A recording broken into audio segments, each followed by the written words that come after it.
వెట్రివేల మురుగనెక్కి అరోహర. అందరూ ఎలా ఉన్నారండి? కులాసానా? చాలా చాలా సంతోషం అండి. అలాగే మీ అందరి ఆదరాభిమానాల వల్ల తిరుమురుగ పెరుమాన్ యొక్క అనుగ్రహం చేత నేను కూడా కులాసాగా ఉన్నానండి. అయితే చెప్పొచ్చే విషయం ఏంటంటే నన్ను చాలామంది అడుగుతూ ఉంటారు, అయ్యా మాకు గోంగూర పచ్చడి అంటే చాలా ఇష్టం, దాని గురించి చెప్తూ ఉండండి అని. నిజమేనండి, గోంగూర పచ్చడి అంటే మన తెలుగు వాళ్ళకి అత్యంత ప్రాణం అన్నమాట, విశేషం. ఏటికేడాది కూడా గోంగూర పచ్చడి ఇంట్లో పెట్టుకున్న వాళ్ళు ఉన్నారు. ఊరగాయ రూపంలోనో, పచ్చడి రూపంలోనో, లేకపోతే అయిపోయిన తర్వాత వెంటనే చేసేసుకుని ఉంచుకోవడము.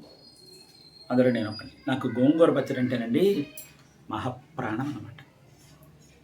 మీరు గోంగూర పచ్చడి చేసి మా ఇంటికి భోజనానికి రండి అంటే ఆ గోంగూర పచ్చడి అయ్యేంత వరకు మీ ఇంట్లోనే ఉంటా. అది నెలలు కానీ ఏడాది కానీ ఎన్నేళ్ళైనా కానీ ఆ గోంగూర పచ్చడి అయిపోవాలి, నా మనసు తీరిపోవాలి, కానీ అక్కడే ఉండిపోతా. లేదా ఆ సీసా తెచ్చుకుని వచ్చేస్తా. నాకు అంత ప్రియం అనమాట గోంగూర పచ్చడి అంటే. పలు రకాలుగా చేసుకుంటాం గోంగూర పచ్చడి.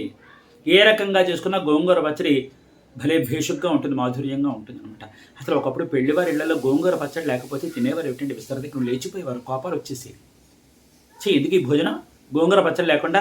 అప్పటికప్పుడు కావాలని చెప్పేవారు అనమాట గోంగూర పచ్చడి. ఈ ఆడపిల్లివారు బాబా మగపిల్లివారు కోపం వచ్చేసింది, బాబా ఇంకేమైనా ఉందా అని చెప్పి గోంగూర మరి ఎలా వచ్చేసేవారో దేవుడికి తెలియాలి. అప్పటికప్పుడు పట్టుకొచ్చేసేవారు, బ్రతిమలాడుకున్నవారు, నాయనోయ్ గోంగూర పచ్చడి అంటే ఆట మాట కాదు, తమాషా కాదు బాబు, చెయ్యాలి బాబు, రాత్రికి చేసి పెడతా, అయ్యే ఆగండి బాబు పెళ్ళి ఆపకండి. అప్పట్లో అలా ఉండేవారు అనమాట. తిండి కరువు వచ్చి పెడతామేమిటి, ఏదో పెళ్లివారిళ్లలో ఘనంగా చెప్పుకోవడానికి పెడతాం.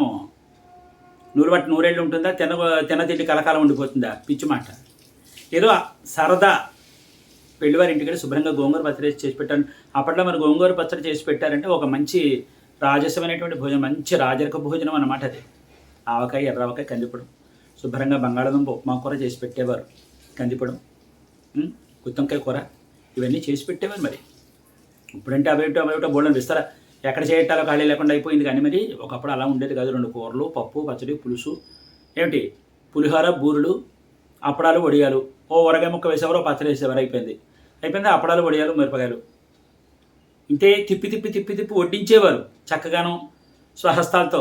కొంచెం వేసుకోండి ఏం మొహమాట పడుతున్నారే, బాగోలేదు, కొంచెం వేసుకోండి అని చెప్పి ఆప్యాయంగా వడ్డించేవారు. చెప్పుకునేవారు, బాబాయ్ ఇదేమిటండి బాబాయ్, ఆడపిల్ల వారికి ఈ మర్యాద ఏమిటి, మన్నన ఏమిటండి బాబాయ్, నిజంగా అని చెప్పి చెప్పుకునేవారు ఘనంగాను. ఇందాక నేను చెప్పినట్టుగా తిండికి కరువు వచ్చి పెడతారు ఏమిటి ఎవరైనా, ప్రేమకి ఆప్యాయతకిను పెడతారు చెప్పుకోవడానికి. ఇప్పుడు రోజులు అవన్నీ లేవలేదు, అది వేరే విషయం. కానీ గోంగూర పచ్చడి లేకపోతే విస్తర దగ్గర కోపాలు వచ్చి లేచి వెళ్ళిపోయిన వాళ్ళలో నేను కూడా ఒకండి. ఎందుకండి పెళ్ళి పెట్టాలి, ఎందుకు తింటాను, గోంగూర పచ్చడి లేదా, లేవండి ఇక్కడి నుంచి అని చెప్పి. అంటే తమాషాగా అన్నానంటే తాటేగలు కట్టేశారు కనుక, నీ దిక్కుమల పచ్చడి లేకపోతే పెళ్ళిళ్ళు చెరగొడతావా అని అన్నారు కనుక. కాదండి బాబాయ్, తమాషాగా అన్నాను అన్నమాట. అంటే గోంగూర పచ్చడి అంటే అంత ప్రియం. గోంగూర పచ్చడి కోసం ప్రాణాలని ఇచ్చేసేటటువంటి వాళ్ళు ఉన్నారు, ప్రాణాలు తీసేసేవాళ్ళు ఉన్నారు. గోంగూర పచ్చడి పెడతావా పెట్టవా అని చెప్పి తీసేసేవాళ్ళు ఉన్నారు అని చెప్పి చెప్పడం అన్నమాట. అంటే గోంగూర పచ్చడి పలు రకాలు. అంటే కొంతమందికి చూడండి, సౌకర్యం ఉన్నవాళ్ళు చక్కగా ఇంకా విధి విధానాలతో చేసుకుంటారు, అన్ని పాళ్ళు వేసుకుని.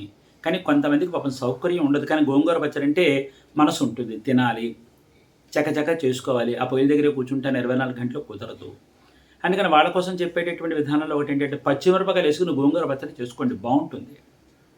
శుభ్రంగా పచ్చిమిరపకాయలు పక్కన పెట్టుకోండి, కడిగేసి అట్టే పెట్టుకోండి, విరుపుని అట్టే పెట్టుకోండి. ఆ మాత్రం పుల్ల గోంగూర తీసుకోండి. పుల్ల గోంగూరలో నేను ఎప్పుడు కూడా చింతపండు వెయ్యను, ఆకులు పులుపు లేకపోతే మాట తప్ప. సాధ్యమైన వరకు పుల్ల గోంగూరలో నేనైతే చింతపండు వేయను, మీరు వేయకండి. మరి తెలిసిందా? నేను వేసేస్తానంటే మరి ఏం చేయను, మరి వేసుకోండి, నేనైతే వేయను. తెలిసిందా? ఆ మాత్రం గోంగూర ఒలుచుకుని కడిగేసి పక్కన ఎట్టే పెట్టేసుకుని చిల్లుల బెస్సులో వాడుచుకుని అట్టే పెట్టుకోండి. లేదా ముక్కుడు కలిసేయండి, ఆ మాత్రం నూనె వేసుకుని పచ్చిమిరపకాయలు అందులో పడేసేసి, అర్థమైందా, సగంగా వేయించండి, పూర్తిగా వేయించకండి, సగంగా వేయించి పక్కన పడేసేయండి.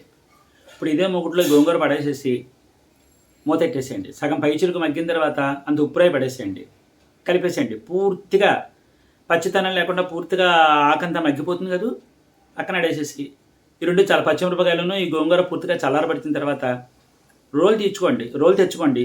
ఒకవేళ రోల్ లేదనుకోండి మిక్సీ తెచ్చుకోండి. శుభ్రంగాను ఈ వేయించుకున్న పచ్చిమిరపకాయలు, ఈ గోంగూర, ఉప్పేసిన గోంగూర పక్కన అట్టే పెట్టుకోండి. ఇందులోనే మీకు ఇష్టమైతే కనుక బాగుంటుంది, భలే బ్రహ్మాండంగా ఉంటుంది. ఇన్ని పచ్చి వెల్లుల్లిపాయలు కూడా వేసేసి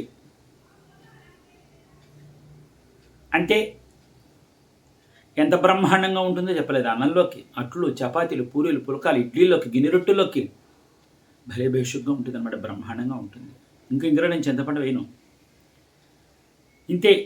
దీన్ని ఇంకా ఇంకా ఇంకా మనకు అవకాశం ఉందంటే ఆవపిండి, మెంతిపిండి వేసుకోవచ్చు, ఎండుమిరపకాయలు కొట్టిన కారం వేసుకోవచ్చు, ఏమిటి వెల్లుల్లిపాయ నూనె కాచిపోసుకోవచ్చు, ఇంగు వేసుకోవచ్చు, ఎండుమిరపకాయలతో అచ్చంగా తయారు చేసుకోవచ్చు, లేదా పచ్చిమిరపకాయలతో ఎలా తయారు చేసుకున్నా కూడా బ్రహ్మాండమే. కొంతమంది జీలకర్ర కూడా వేసుకుంటారు, ధనియాలు వేసుకుంటారు.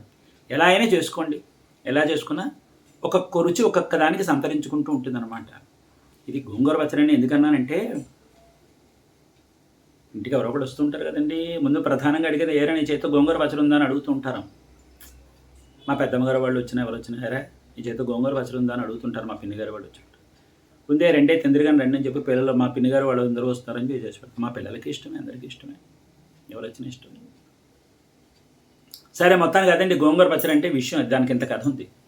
అంటే గోంగూర పచ్చడి కోసం ఎందుకు చెప్పానంటే, గోంగూర పచ్చడి లేకపోతే పెళ్ళిళ్ళలోంచి కోపాలు కూడా వచ్చి వెళ్ళిపోయే వాళ్ళు ఉన్నారు. ఒకప్పుడు రోజులేంటి అవి, ఇప్పుడు అంతంత కోపాలు ఏమీ లేవు. విస్తరణ నిండా ఏమిటో ఉండాలి. అలా ఉన్నట్టయితే అది విషయం. ఏదైనా పాత రోజులు ఆ రోజులు మళ్ళీ రావు. ఆ తిళ్ళు, ఆ మమకారాలు, ఆ ఆప్యాయతలు, ఆ పట్టించుకోవడాలు, ఆ పెట్టుకోతలు, ఆ పలకరింపులు ఇప్పుడు లేవులండి. అరాకొరాగా ఉన్నాయి కానీ ఎక్కడో ఓ 10%, 20% ఉన్నాయి అంతే. 80% లేదు. సరేలే, మనం ఏం చేస్తాంలే కానీ. సరే, మళ్ళీ మరొక మంచి అంశంతో కలుస్తాను. అంతవరకు సెలవు మరి. మీరందరూ జాగ్రత్తగా ఉండండి, ఎందుకంటే వానలు పడడం ప్రారంభమయ్యాయి. ఇప్పుడు మళ్ళీ అనారోగ్యాలు చేసేటటువంటి సమయం. ఎందుకంటే ఎండలు తగ్గి వానల్లోకి పడగానే ఒక్కసారి కొంచెం శరీరంలో మార్పులు వస్తూ ఉంటాయి. ఆరోగ్యాలు జాగ్రత్తగా కాపాడుకుంటూ ఉండండి. మళ్ళీ ఒక మంచి వంటకంతో మీ ముందుకు వచ్చేసేస్తాను, సరేనా? అంతవరకు సెలవు మరి. గోంగూర పచ్చడి చేస్తే మీ ఇంట్లో నన్ను పిలుస్తారా? పిలవరా?